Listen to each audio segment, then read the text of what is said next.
हरे कृष्णा। ओम नमः पार्वती पतये हर हर महादेव शंभो।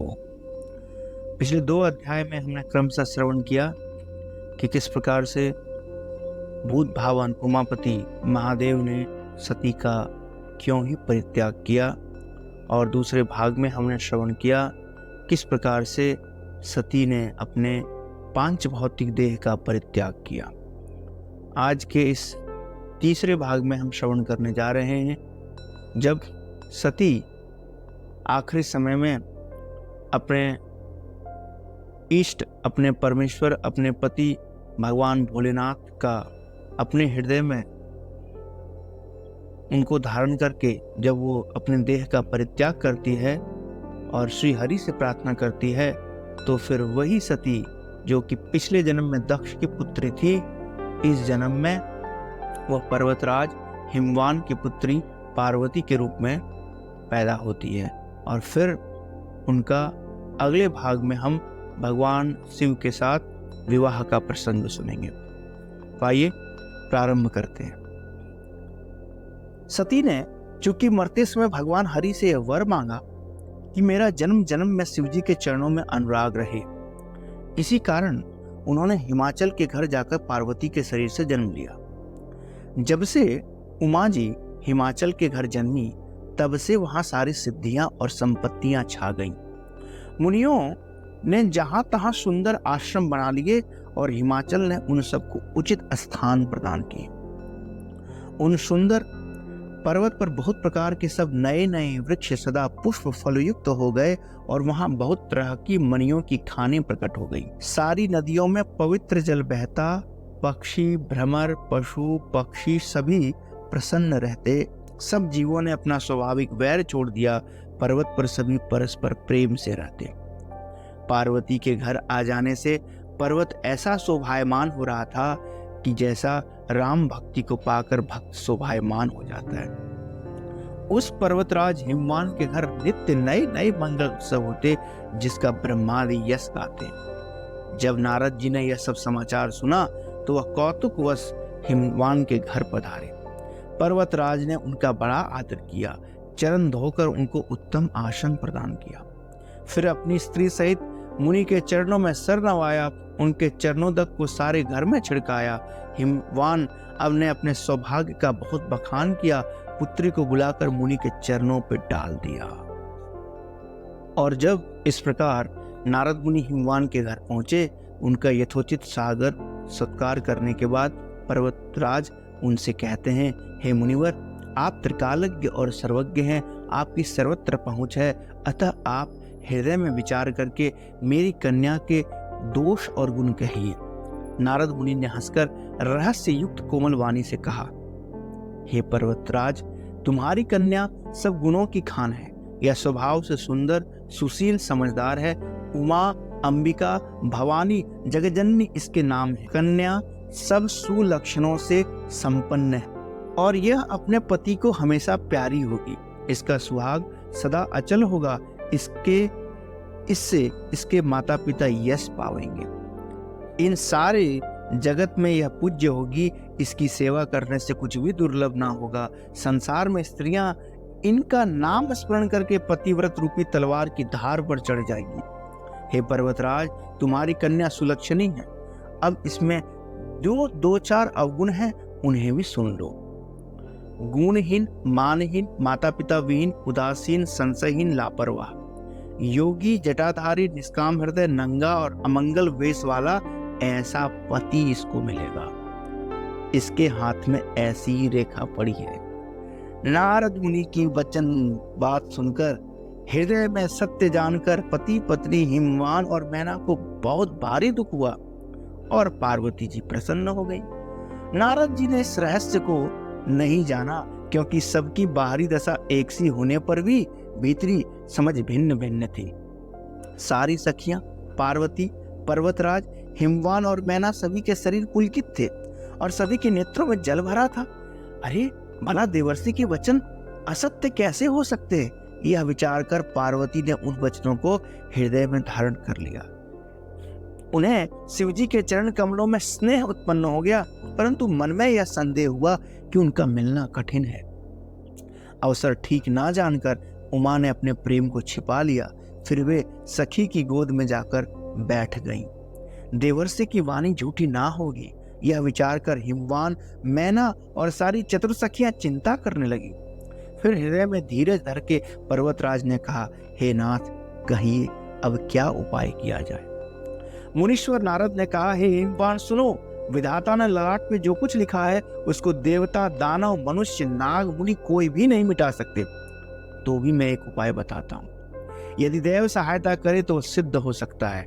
उमा को वर तो निसंदेह वैसा ही योगी, जटाधारी, निष्काम हृदय, नंगा और अमंगल वेश वाला मिलेगा, लेकिन जैसा मैंने तुमको बताया, ये सारे वर के जो दोष हैं, मेरे अनुमान से वे शिवजी में हैं। यदि शिवजी के साथ विवाह हो जाए तो दोषों के होने के कारण भी ये गुण के ही समान लगेंगे। जैसे विष्णु भगवान शेष नाग की सैया पर सोते हैं तो भी पंडित लोग कोई दोष नहीं बताते। सूर्य और अग्निदेव अच्छे बुरे सभी रसों का भक्षण कर लेते हैं, मलमूत्र को सौंख लेते हैं, फिर भी सूर्य को कोई भला बुरा नहीं कहता। गंगा जी में शुभ और अशुभ सभी जल बहता है, परंतु उसे कोई अपवित्र नहीं कहता। सूर्य, अग्नि, गंगा जी की भांति समर्थ को कुछ दोष नहीं लगता। यदि मूर्ख मनुष्य ज्ञान के अभिमान से इस प्रकार होड़ करते हैं तो वे कल्प भर के लिए नरक में पड़ते हैं। भला कहीं जीव भी ईश्वर के समान सर्वथा स्वतंत्र हो सकता है। गंगा जल से बनाई हुई मदिरा को जानकर संत लोग कभी उसका पान नहीं करते, पर वही गंगा जी में मिल जाने पे गंगा जैसी पवित्र हो जाती है। ईश्वर और जीव में वैसा ही भेद है। शिव जी सहज ही समर्थ हैं, क्योंकि वे भगवान हैं, इसलिए इस विवाह में सब प्रकार से कल्याण है। परंतु महादेव जी की आराधना बड़ी कठिन है, फिर भी तप करने से बहुत जल्दी प्रसन्न हो जाते हैं। यदि तुम्हारी कन्या तप कर सके तो त्रिपुरारी महादेव जी होनहार को मिटा सकते हैं। यद्यपि संसार में वर अनेक हैं, परंतु इस कन्या के लिए शिवजी को छोड़ के दूसरा वर नहीं है। शिवजी वर देने वाले, शरणागतों के दुखों का नाश करने वाले, कृपा के समुद्र और सेवकों के मन को प्रसन्न करने वाले हैं। शिवजी की आराधना किए बिना करोड़ों योग और जप करने पर भी वांछित फल नहीं मिलता। ऐसा कह के भगवान का स्मरण करके नारद जी ने पार्वती को आशीर्वाद दिया और कहा, हे पर्वतराज, तुम संदेह का त्याग कर दो, अब यह कल्याण ही होगा। यूं कह के नारद मुनि ब्रह्मलोक को चले गए। अब आगे जो चरित्र हुआ उसे ध्यान से सुनिए। पति को एकांत में पाकर मैना ने कहा, हे नाथ, मैंने मुनि के वचनों का अर्थ नहीं समझा। जो हमारी कन्या के अनुकूल घर, वर और कुल उत्तम हो तो ही विवाह कीजिए, नहीं तो लड़की चाहे कुमारी हो, मैं अयोग्य वर के साथ उसका कभी विवाह नहीं करूंगी, क्योंकि हे स्वामिन, पार्वती मुझे प्राणों के समान प्यारी है।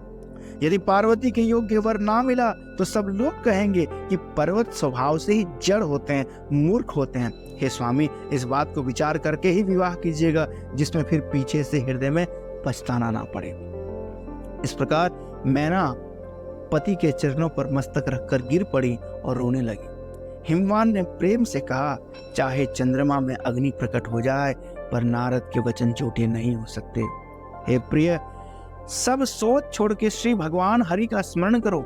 जिन्होंने पार्वती को रचा है वे ही कल्याण करेंगे।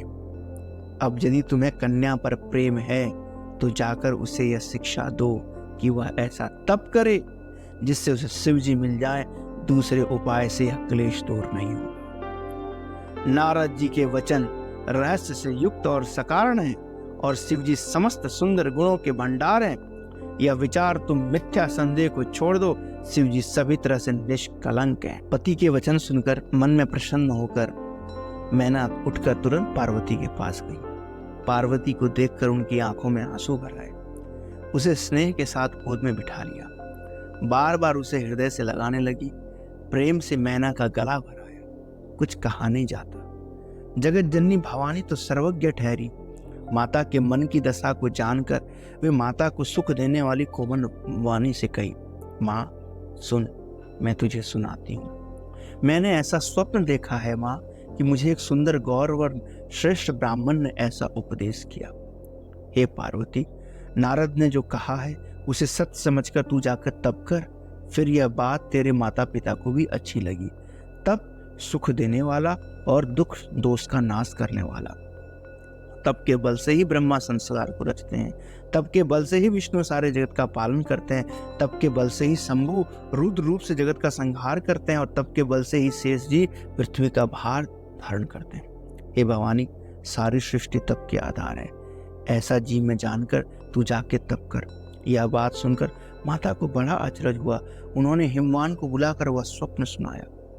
माता पिता को बहुत तरह से समझाकर बड़े हर्ष के साथ पार्वती जी तप करने के लिए चली।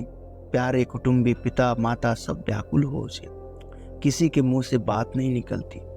तब वेदशिरा मुनि ने आके सबको समझाया, पार्वती की महिमा सुनाकर सबका समाधान दूर किया। प्राणपति शिवजी के चरणों को हृदय में धारण कर पार्वती वन में जाकर तप करने लगी। पार्वती जी का अत्यंत सुकुमार शरीर तप के योग्य न था, तो भी पति के चरणों का स्मरण करके उन्होंने सब भोगों को त्याग दिया। स्वामी के चरणों में नित्य तथा नया अनुराग उत्पन्न होने लगा और तप में ऐसा मन लगा कि शरीर की सारी सुध बिसर गई। 1000 वर्ष तक उन्होंने कंद मूल फल खाए। फिर 100 वर्ष पार्वती जी ने साग खाकर बिताए। कुछ दिन जल और वायु का भोजन किया और फिर कुछ दिन कठोर उपवास किए। जो बेल पत्र सूख कर पृथ्वी पर गिरते, 3000 वर्ष तक पार्वती ने सिर्फ उसी सूखे हुए बेल पत्र को खाया। फिर सूखे पत्ते भी छोड़ दिए। तब पार्वती का नाम अपर्णा हुआ। तब से उमा का शरीर छीन देखकर आकाश से गंभीर ब्रह्मवाणी हुई। भयहु मनोरथ सुफल तब सुनु गिरिराज कुमारी, परिहरहु दुसह कलेश सब अब मिलहि त्रिपुरारी। हे पर्वतराज की पुत्री, सुन, तेरा मनोरथ सफल हुआ। तू अब सारे असह्य कलेशों को, कठिन तप को त्याग दे। अब तुझे शिवजी मिलेंगे। हे भवानी, धीर मुनि और ज्ञानी बहुत हुए हैं, पर ऐसा कठोर तप कभी किसी ने ना किया। अब तू इस श्रेष्ठ ब्रह्मा की वाणी को सदा सत्य और निरंतर पवित्र जानकर अपने हृदय में धारण कर। जब तेरे पिता बुलाने को आवे तब हट छोड़कर घर चली जाना, और जब तुम्हें सप्तर्षि मिले तब इस वाणी को ठीक समझना। इस प्रकार आकाश से कही हुई ब्रह्मा की वाणी को सुनते ही पार्वती प्रसन्न हो गई और हर्ष के मारे उनका रोम रोम पुलकित हो गया। याज्ञवल्क्य जी भरद्वाज से बोले कि मैंने पार्वती का सुंदर चरित्र सुनाया, अब आगे की कथा सुनिए। जब पार्वती ने अपनी तपस्या को सिद्ध कर लिया तो पार्वती की परीक्षा लेने के लिए महादेव जी से प्रेरणा प्राप्त करके सप्त ऋषि पार्वती के पास जाते हैं और उनसे परीक्षा लेते हैं। ऋषियों ने वहां आकर पार्वती को देखा मानो कोई मूर्तिमान तपस्या हो। मुनि बोले, हे शैल कुमारी, सुनो, तुम किस लिए इतना कठोर व्रत कर रही हो?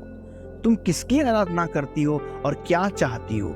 हमसे अपना सच्चा भेद क्यों नहीं कहती? पार्वती ने कहा, बात कहते मन बहुत सकुचाता है। आप लोग मेरी मूर्खता सुनकर हंसेंगे। मन ने हट पकड़ लिया है, वह उपदेश नहीं सुनता, जल पर दीवार उठाना चाहता है। नारद जी ने जो कह दिया उसे सत्य जानकर मैं बिना ही पंख के उड़ना चाहती हूँ। पार्वती जी की बात सुनते ऋषि लोग हंस पड़े। बोले, तुम्हारा शरीर पर्वत से ही तो उत्पन्न हुआ है। भला नारद का उपदेश सुनकर आज तक किसी का घर बसा है? अरे, उन्होंने जाकर दक्ष के पुत्रों को उपदेश दिया जो फिर लौटकर घर का मुंह भी नहीं देखे। चित्रकेतु के घर को तो नारद ने चौपट ही कर दिया। फिर यही हाल हिरण्यकश्यपु का हुआ। जो स्त्री पुरुष नारद की सीख सुनते हैं वे घर बार छोड़ के अवश्य ही भिखारी हो जाते हैं। उसका मन तो कपटी है। शरीर पर सज्जनों के चिन्ह है, वे सभी को अपना समान बनाना चाहता है।